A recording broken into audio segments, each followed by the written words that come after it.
Como a Bíblia é divina na sua origem, como vimos na primeira aula, é compreensível que ela apresente algumas características divinas. Por isso, hoje o nosso tema vai ser falar justamente sobre a natureza divina da Bíblia. Tudo bem? Essas características divinas colocam a Bíblia num nível completamente diferente de toda e qualquer literatura humana. Então vamos começar nessa aula de hoje falando sobre a santidade da Bíblia. A palavra santidade, a palavra santo no hebraico aí, vem de uma palavra chamada Kodesh, Kadosh, você tanto ouviu, né? Que significa ser separado, ser diferente, estar em um nível totalmente diferente, em um outro patamar. A palavra santidade significa estar separado do pecado, estar separado do âmbito humano.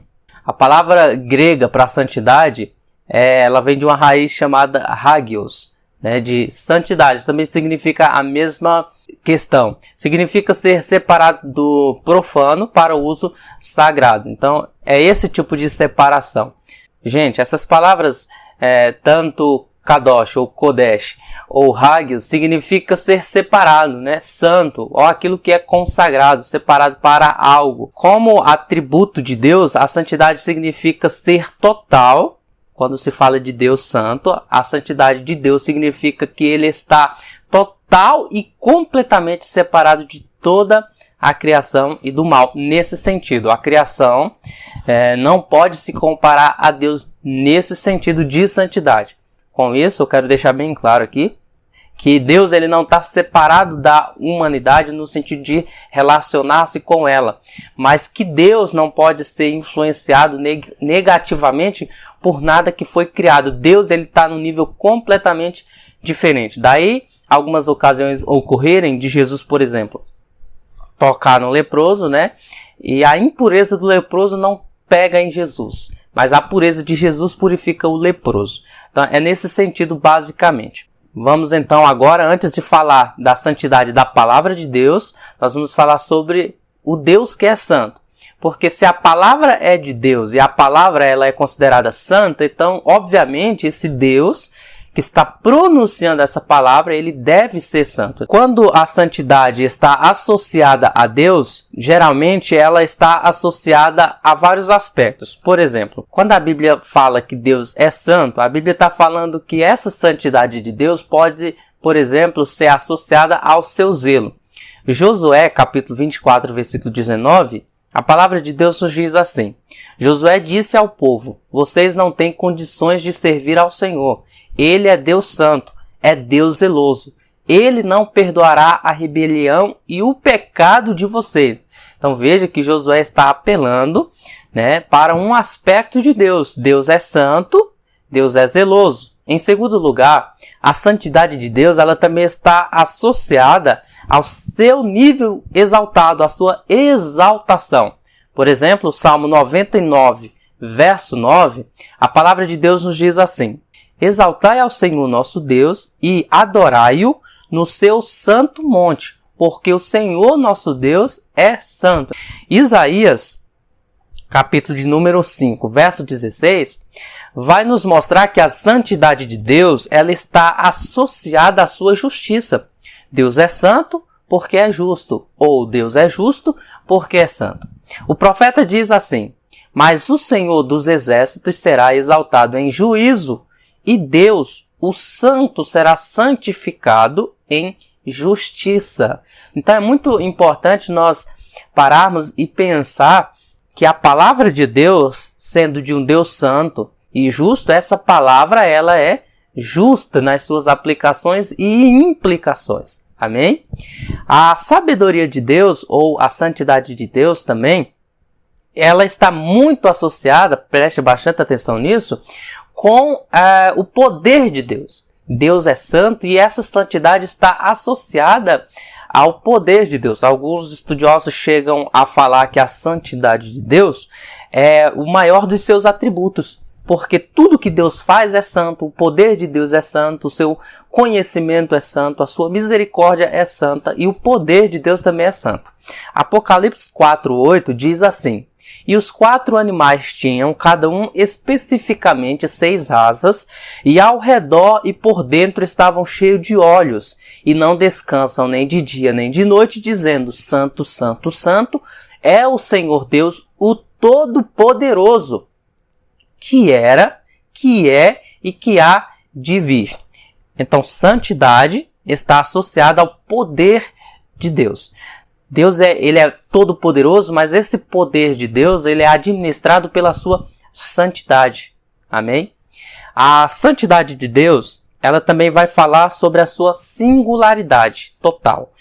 Êxodo 15:11, a palavra de Deus nos diz: ó Senhor, quem é como tu entre os deuses?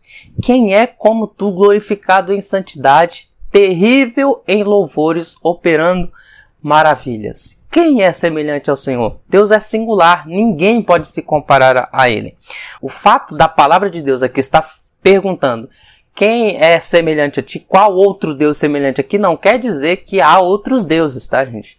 Mas no entendimento da época, por exemplo, Azera era uma divindade, era considerado uma divindade. Então, o parâmetro de comparação é essa.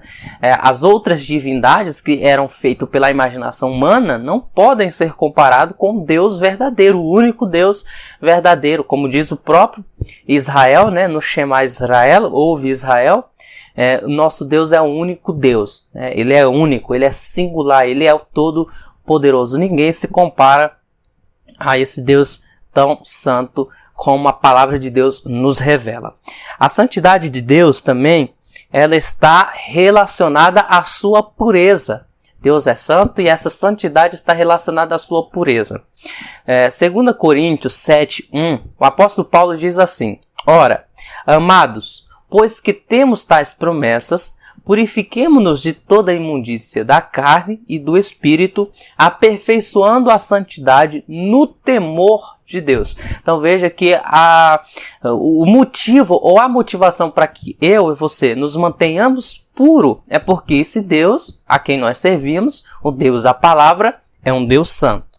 Deus é santo e a sua santidade está também relacionada à sua aversão ao mal.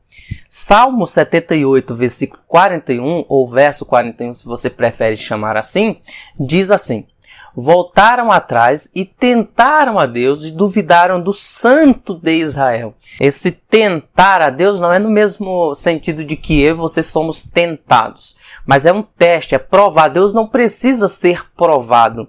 Deus ele não precisa ser posto à prova, como alguns até chegam a falar, né?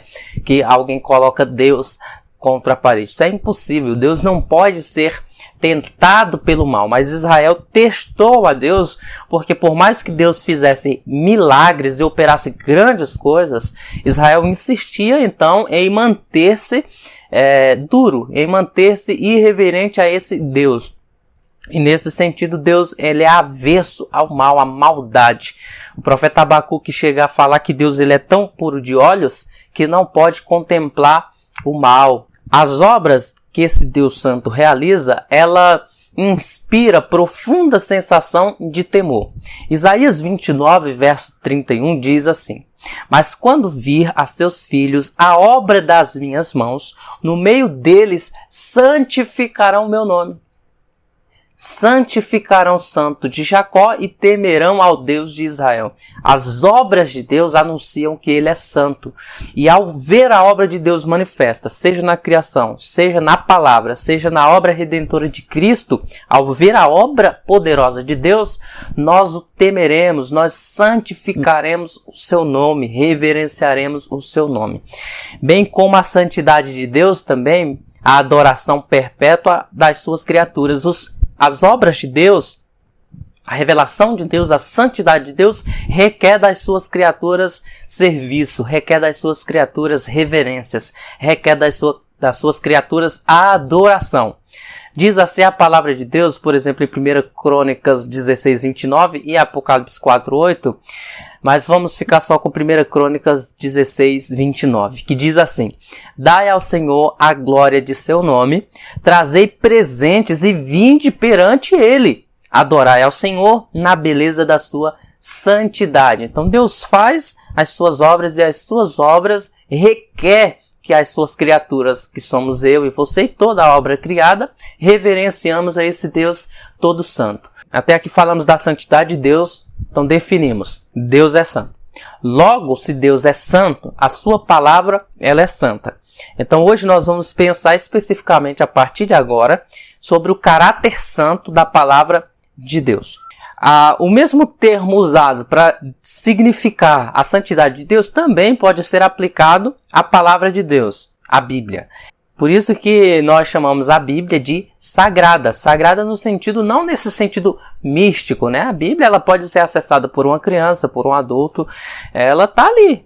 Nós vamos até a palavra de Deus, ela é literatura. A palavra de Deus é livro físico ou digital, né? Se você está acessando por um smartphone, pelo computador, é a palavra de Deus.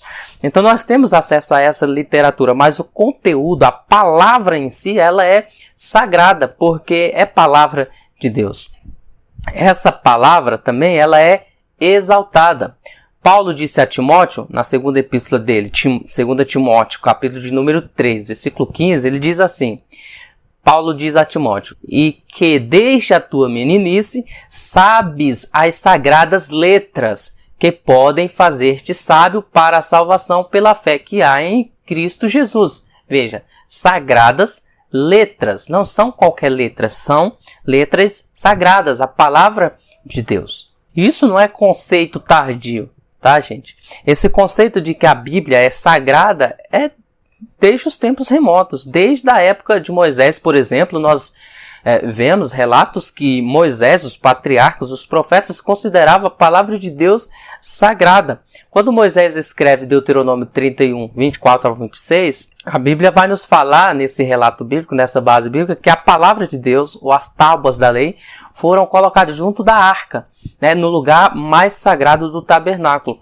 justamente para identificar a palavra de Deus como sendo sagrada. Isso é muito importante. A palavra de Deus ela não tem santidade apenas em si mesma, ou seja, a santidade da palavra não fica restrita apenas a ela. Tipo assim, a santidade dela, da palavra, não está retida a ela, como se estivesse em uma redoma.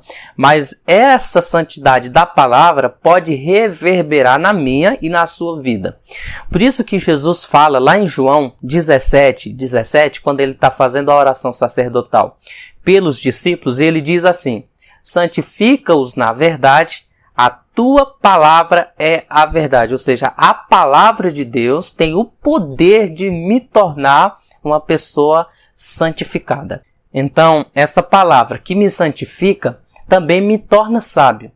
Paulo, falando a Timóteo mais uma vez, ele diz assim, em 2 Timóteo 3,15, ele diz que essas palavras podem te fazer sábio para a salvação. A verdadeira sabedoria é contida na palavra de Deus. Logo, a Bíblia ela é distinta de todo e qualquer outro livro, porque só ela é instrumento de Deus usado para salvação e santificação. Por isso que ela é distinta de todo e qualquer outro livro. Paulo fala que do desejo de Cristo de a santificar, ou seja, santificar a igreja, de a santificar, purificando-a com a lavagem da água pela palavra para apresentar a si mesmo igreja gloriosa, sem mácula, nem ruga, nem coisa semelhante, mas santa e irrepreensível. Efésios 5, 26 e 27. Então, a palavra limpa o coração do homem, a palavra amplia uma cosmovisão santificada. É quando nós tiramos as lentes da cultura, quando nós tiramos a lente do nosso preconceito e colocamos a lente da palavra de Deus, nós começamos a enxergar o mundo com as cores que de fato Deus quer que nós enxerguemos. Por isso a importância da palavra de Deus é direcionar a nossa vida, e nós dedicaremos um capítulo inteiro para falar sobre a Bíblia e a vida. Bíblia na vida, que será uma das últimas aulas. Então, vamos continuar aqui. Em seguida, agora vamos parar um pouquinho e pensar sobre a autoridade da Bíblia. A Bíblia é santa porque Deus é santo e ela é proferida por Deus, inspirada aos ouvidos, ao coração e à mente dos escritores. Então, a Bíblia ela é composta de autoridade. Por isso que o que tem que ser pregado na igreja não é o achismo do homem, é a palavra de Deus. É a profecia que está na Bíblia. Como a palavra de Deus, a Bíblia tem autoridade divina. Isto fica manifesto de diversas formas, como vamos ver. Então, se você está numa igreja onde as pessoas, infelizmente, têm um culto de 3 horas, são 2h30 para louvor, mais 10 minutos para falar de oferta e 20 minutos para falar da palavra ou expor a palavra, é uma igreja que está com deficiência, porque louvor é muito bom, é glorioso, maravilha, faz parte do culto, faz parte da liturgia. Eu não quero ser aqui quadrado e dizer que eu não gosto de louvor, porque eu estaria mentindo. Eu gosto muito de ouvir Fernandinho, de ouvir tanta gente boa que tem por aí. Mas a palavra de Deus ela tem que ter primazia, porque a palavra foi inspirada pelo Espírito. O Espírito convence por meio da palavra. Quando alguém negligencia a palavra, ela está negligenciando o próprio Espírito da palavra. O Espírito, ele pode trabalhar de diversas formas. Ele não está preso apenas à palavra. Ele pode usar profecia, pode usar cura, vários meios para convencer as pessoas a irem a Cristo. Mas o meio principal é a palavra de Deus. Então, a Bíblia ela tem autoridade. Uma igreja que negligencia a palavra de Deus, ela automaticamente perde a autoridade. Porque é a palavra de Deus que dita como que o culto tem que ser conduzido. É a palavra de Deus que dita como que os sacramentos devem ser realizados, ceia, batismo e etc. Não permita que a palavra de Deus seja destituída da autoridade e do lugar de primazia que ela deve ter. Amém? Combinado? Muito bem. Em primeiro lugar, a Bíblia ela é nossa autoridade em questão de fé e prática. Ou seja, nós cremos no que a Bíblia diz e nós praticamos o que a Bíblia nos orienta. Nós deixamos de praticar o que a Bíblia nos proíbe e praticamos aquilo que ela nos orienta a praticar. Um exemplo bem simples assim. Não roubarás, certo? Não cobiçarás. Amarás ao Senhor teu Deus de todo o teu coração. São mandamentos da Bíblia Sagrada. Oração, jejum, consagração, visitação, assistência social.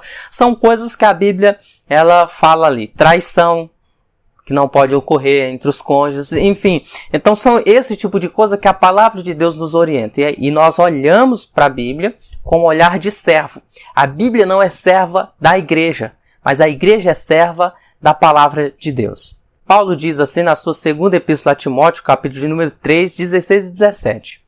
Toda a escritura por Deus é útil para o ensino, para a repreensão, para a correção e para a instrução na justiça, para que o homem de Deus seja apto e plenamente preparado para toda boa obra. Em segundo lugar, Jesus disse que a palavra de Deus deve ser honrada acima de qualquer preceito e tradição. Então, mais importante do que o regulamento interno, isso aqui não é para você sair sendo rebelde com a igreja não, tá bom? Porque se a igreja tem um regulamento interno e você está debaixo dessa tutela, então é porque você respeita o regulamento interno. Isso lá no Evangelho de Mateus, capítulo 15, versículo 3 ao 6, quando ele está censurando os escribas e os fariseus, ele diz assim: e por que vocês transgridem o mandamento de Deus por causa da tradição de vocês?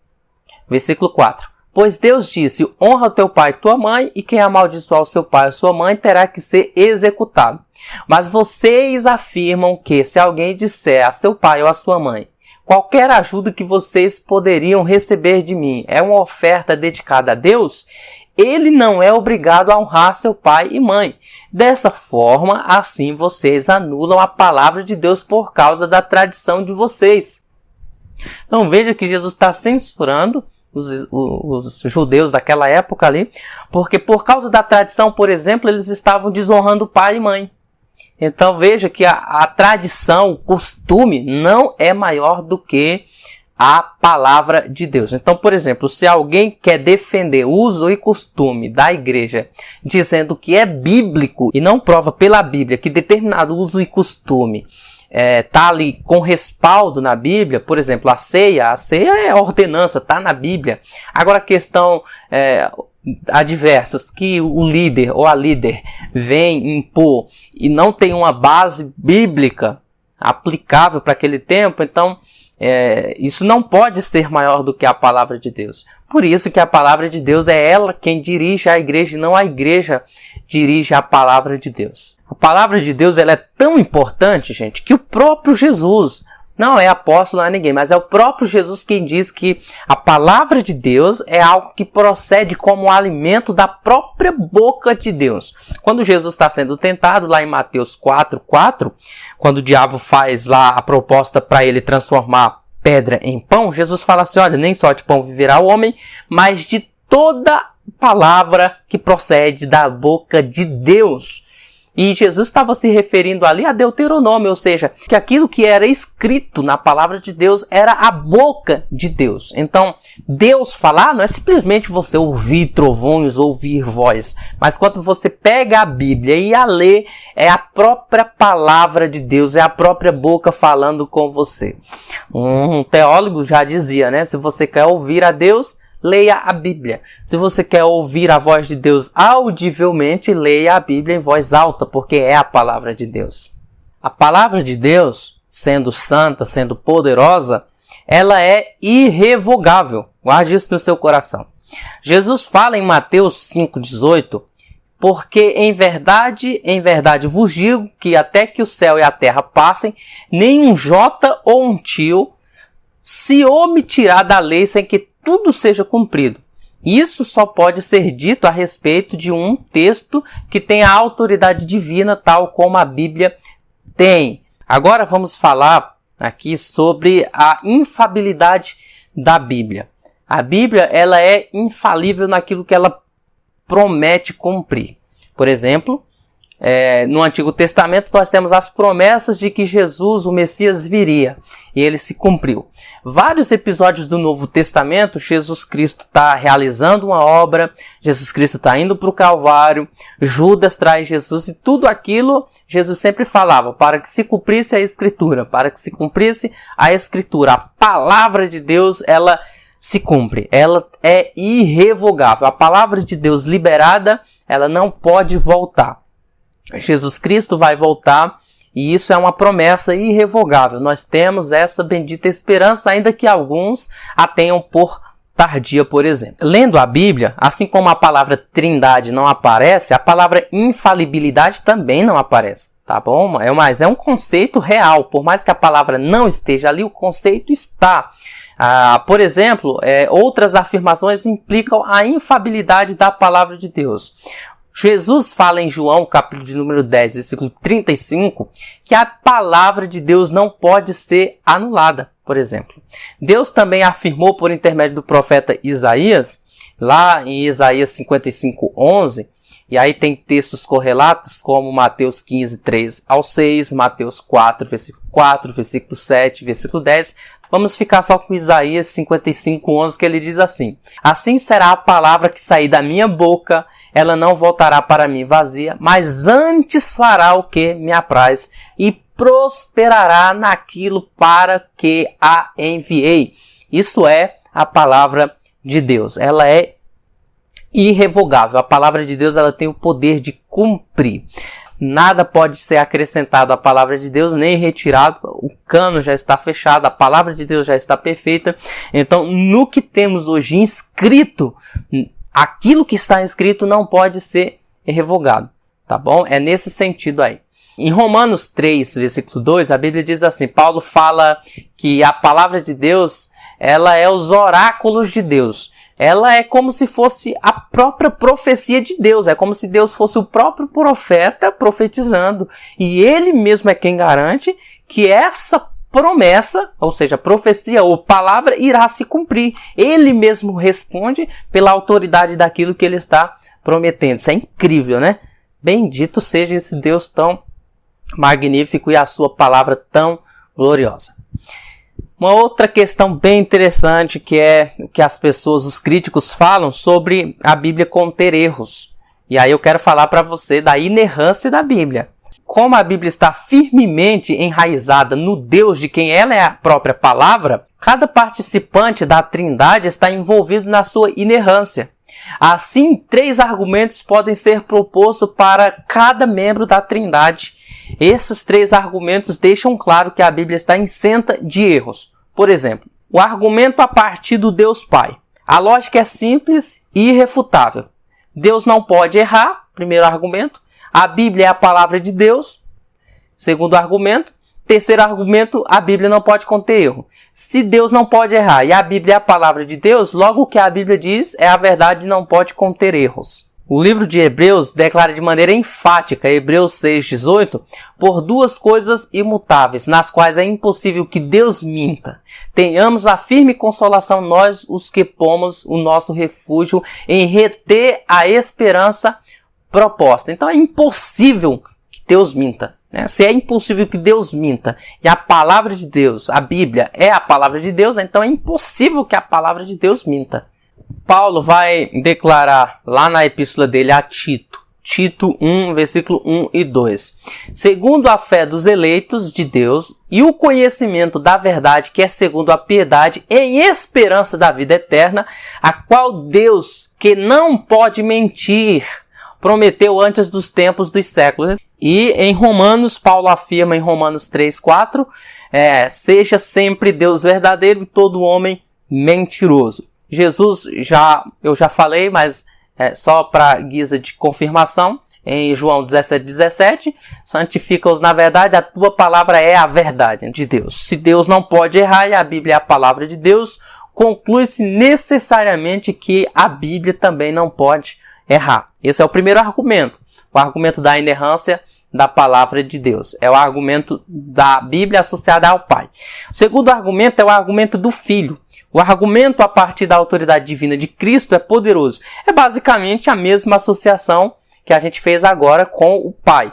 Basicamente, ele segue essa mesma linha. Se Jesus é o Filho de Deus, então a Bíblia é a palavra de Deus que não pode errar. Logo, negar que a Bíblia é a palavra de Deus é negar que Jesus é o Filho de Deus. As Sagradas Escrituras ensinam que Jesus é o Filho de Deus. Então, se a Bíblia contém erro, se a Bíblia ela tem erro, então a filiação de Cristo pode ser colocada em xeque. Por isso que nós acreditamos que a Bíblia não contém erro, porque ela afirma que Jesus, por exemplo, é o Filho de Deus. E esse é o segundo argumento. O terceiro argumento é o argumento do Espírito. Primeiro argumento, o argumento do Pai. Segundo argumento, o argumento do Filho. Terceiro argumento, o argumento do Espírito. A terceira pessoa da Trindade, que é chamado de o Espírito Santo, é também chamado de o Espírito da Verdade. João 16,13. Se o Espírito é quem inspira homens a falar, e esse Espírito inspirou tanto os pais do Antigo Testamento quanto do Novo Testamento, não pode haver erro na inspiração da palavra de Deus. Algumas pessoas podem até falar, mas homens erram. Mas homens não erram todo o tempo. E acredita-se que quando os homens iam escrever os oráculos de Deus, a palavra de Deus, naquele momento era o Espírito Santo estava usando eles. Por exemplo, Davi errou na sua vida, Davi cometeu adultério, Davi errou na vida. Homens erram, mas os salmos que Davi escreveram foram salmos que no momento da escrita eram inspirados pelo Espírito Santo. E naquele momento Davi não errou na sua escrita, por exemplo. Então, o Espírito da Verdade, aponta ele como a fonte da verdade. Logo, aquele que é a fonte da verdade não pode estar no erro. A Bíblia é uma expressão do Espírito da Verdade, porque, como eu já falei, foi inspirada pelo Espírito Santo, a Bíblia. Logo, a Bíblia não pode conter erro. Os autores sagrados da Bíblia foram impelidos pelo Espírito Santo, como Pedro fala em 2 Pedro, capítulo 1, versículo 20 e 21. Pedro vai dizer que os homens que escreveram inspirados, ou seja, eles foram capacitados pelo Espírito Santo para não cometerem erros, mesmo nos seus gêneros literários diferentes uns dos outros. Eles não cometeram erro porque eles estavam escrevendo assistidos pelo Espírito Santo. O Espírito Santo estava usando aqueles homens no momento da escrita ou da profecia, por isso é dita como palavra de Deus. Um exemplo bem simples assim. Nós temos o presidente e temos o escrivão. O presidente está fazendo o discurso e o escrivão está escrevendo. Aquele discurso vai ser enviado para alguém e quando alguém for ler, vai ler como se fosse o presidente que estivesse falando. Mas quem escreveu foi o escrivão. A autoridade é do presidente. Mas quem escreveu é outra pessoa. Então, quem escreveu a Bíblia foram homens, mas foram inspirados pelo Espírito Santo de Deus. Espero que esse exemplo tão simplório aqui tenha, de alguma forma, ajudado um pouco. Como eu já citei Davi, o próprio Davi vai falar em 2 Samuel 23:1 que o Espírito de Deus falou por meio da minha boca. O Espírito do Senhor falou por mim e a sua palavra esteve na minha boca. Mas se este é mesmo o caso, da mesma forma que o Espírito da verdade é incapaz de expressar mentiras, a Bíblia também não poderá. Por que que é importante você ler a Bíblia? Por que que é importante a Bíblia ser lembrada no culto? Outras características da Bíblia aqui que nós vamos estar vendo. Por que que é importante? A Bíblia ela contém muitas metáforas. E metáforas que são usadas também para se referir à própria palavra de Deus. Figuras de linguagem, metáforas, são figuras de linguagem acerca de si mesmo, que nos aludem à verdade da palavra de Deus e nos ajuda a entender ou visualizar com mais clareza as características e importâncias da palavra de Deus. Por exemplo, a Bíblia ela é comparada como uma semente que salva. Sabia disso? Quem fala isso é Pedro. 1 Pedro, capítulo 1, versículo 23. Ele diz assim: sendo de novo gerados, não de semente corruptível, mas de incorruptível, pela palavra de Deus viva, que permanece para sempre. A palavra de Deus gera nova vida em nós. Uma semente que dá vida. Uma semente começa pequena, mas vai crescendo e se alastra. Assim também é a palavra de Deus na nossa vida.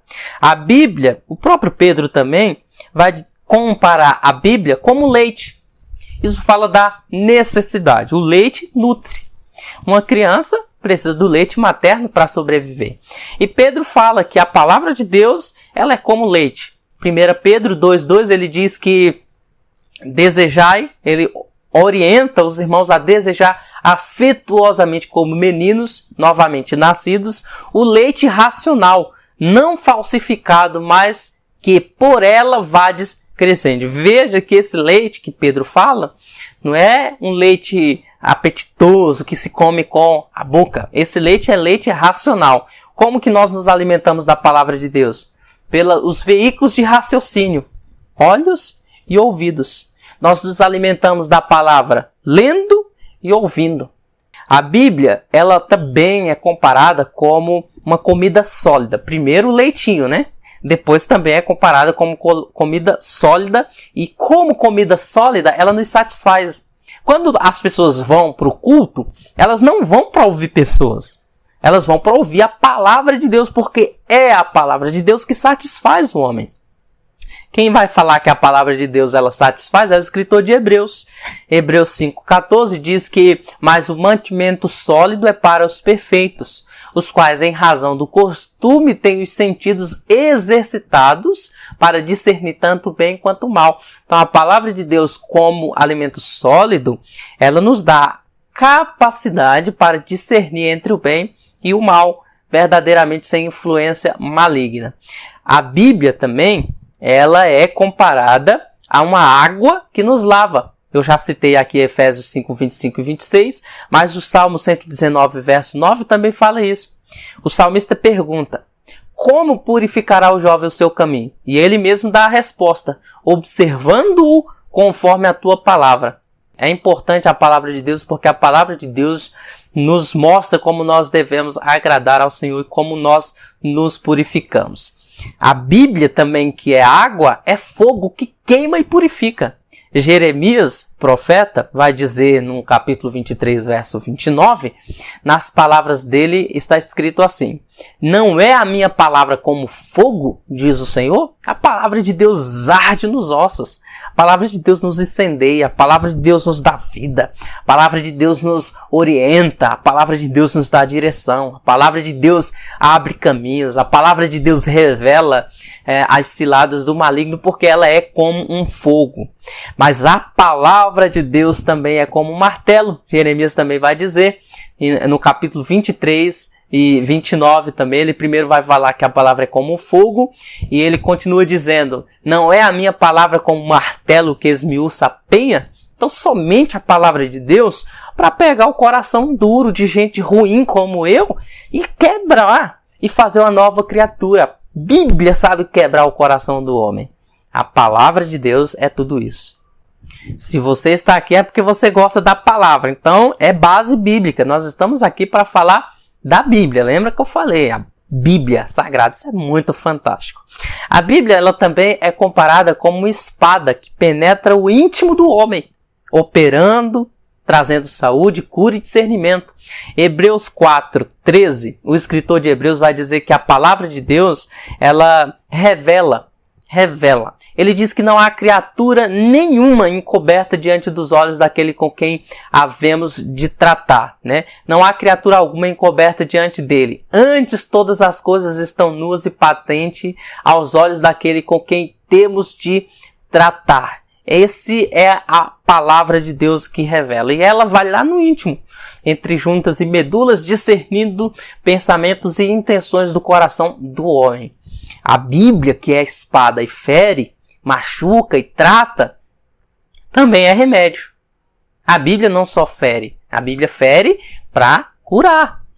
A Bíblia, ela diagnostica o erro, e quando você vai no médico é necessário que você passe por um processo assim, um tanto quanto doloroso para se descobrir qual que é a doença, e depois que se descobre a doença, então vem o tratamento, e a Bíblia é esse remédio.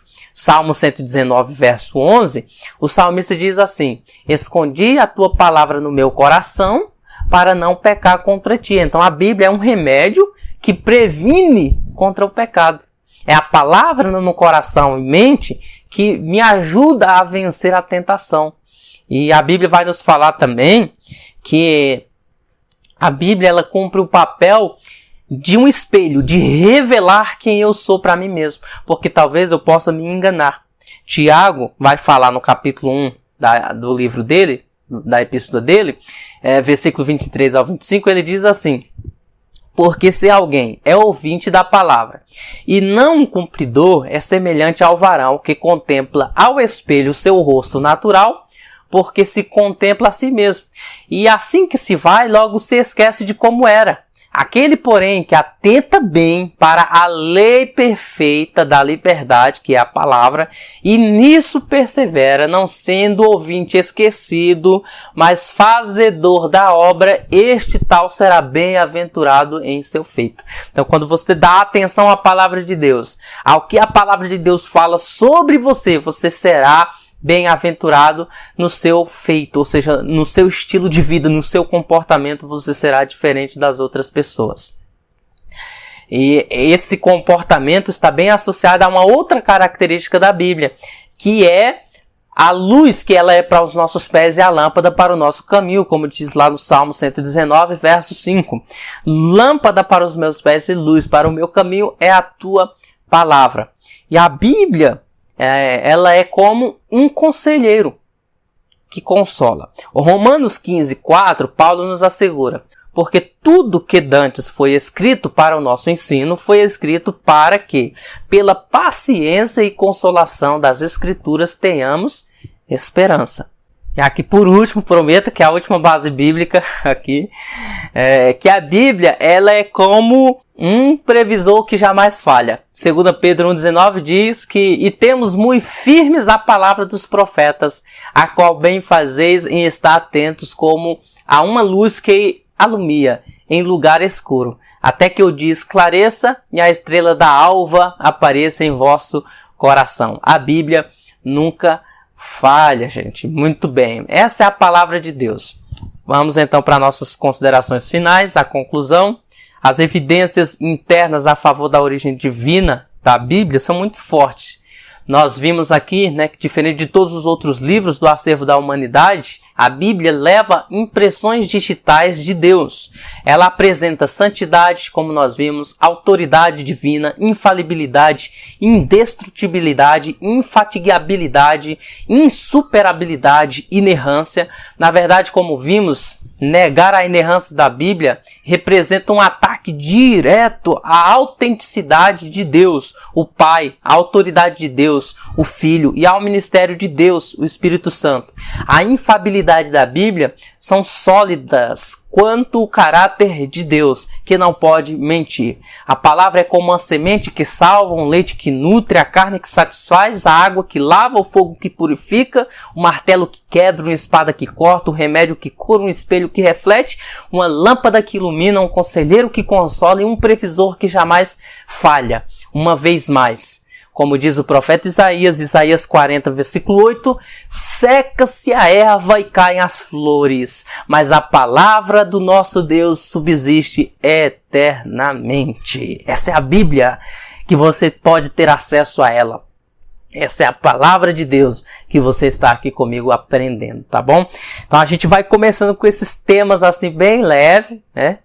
Que é falando mais sobre a glória da palavra de Deus, para mais na frente. Primeiro eu quero que você entenda que a Bíblia é a palavra de Deus, que ela é inspirada, que ela é tudo de maravilhoso, para na frente a gente aprender sobre as críticas que fazem contra esse livro, e já com essa base fundamentada nós tecermos argumentos para defendermos a nossa fé e defendermos a palavra de Deus como Bíblia Sagrada, né? É a defesa da fé. Charles Spurgeon dizia que a Bíblia, ela não precisa ser defendida, ela precisa ser exposta. A Bíblia é como um leão feroz. Você não precisa defender um leão, você só precisa soltar e dar liberdade para ele. Mas no caso da Bíblia, para que nós possamos dar liberdade a ela, nós precisamos entendê-la, nós precisamos compreendê-la, tá bom? Deus abençoe, eu te vejo aqui na próxima aula.